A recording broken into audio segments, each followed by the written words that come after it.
Gaza സിറ്റിയിൽ IDF നിയന്ത്രണം ഏറ്റെടുക്കുന്ന ഗിദയോന്റെ രഥങ്ങൾ 2 പദ്ധതിക്ക് ഒരുങ്ങി ഇസ്രായേൽ പ്രതിരോധ മന്ത്രി ഇസ്രായേൽ കട്സ് IDFന്റെ ഗാസ സിറ്റി കൈവശപ്പെടുത്താനുള്ള പദ്ധതിക്ക് അംഗീകാരം നൽകി.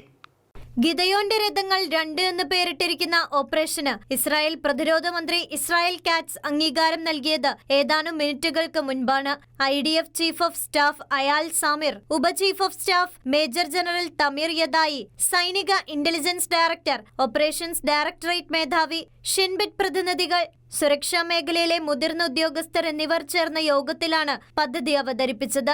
പദ്ധതിയിൽ 50,000 റിസർവ് സൈനികരെ ഉടൻ വിളിച്ചു ചേർക്കാൻ സുരക്ഷാ യോഗം തീരുമാനിച്ചു. ഗാസ സിറ്റിയിൽ നിന്നും സാധാരണക്കാരെ ഒഴിപ്പിക്കാനും ഹമാസ് ഭീകരരെ നേരിട്ട് ലക്ഷ്യമാക്കാനുമുള്ള പദ്ധതിയാണ് ഇസ്രായേൽ സേന പദ്ധതിയിൽ ഉൾപ്പെടുത്തിയിരിക്കുന്നത്. ക്യാബിനറ്റ് എടുത്ത തീരുമാനപ്രകാരം ഗാസ സിറ്റി പിടിച്ചടക്കാനുള്ള പദ്ധതി തുടരും. എല്ലാ ബന്ദികളെയും മോചിപ്പിക്കുന്നതും യുദ്ധം അവസാനിപ്പിക്കുന്നതുമായ ഒരു പരിഹാരം ലഭിക്കാതെ പോകുന്നുവെങ്കിൽ IDF നടപടി നടപ്പിലാക്കുമെന്നാണ് ഇസ്രായേൽ സുരക്ഷാ ക്യാബിനറ്റ് നൽകുന്ന സൂചന.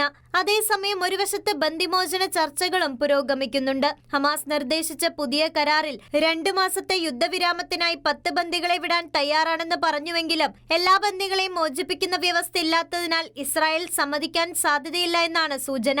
ഇസ്രായേലിന്റെ നയം വളരെ വ്യക്തമാണ്. 50 ബന്ദികളെയും ഒറ്റത്തവണയായി മോചിപ്പിക്കുന്ന ബന്ദിമോചനം മാത്രമേ യുദ്ധാവസാനത്തിനുള്ള അടിസ്ഥാനമായി കണക്കാക്കൂ എന്നാണ് ഇസ്രായേൽ ഗവൺമെന്റ് വൃത്തങ്ങൾ പറയുന്നത്.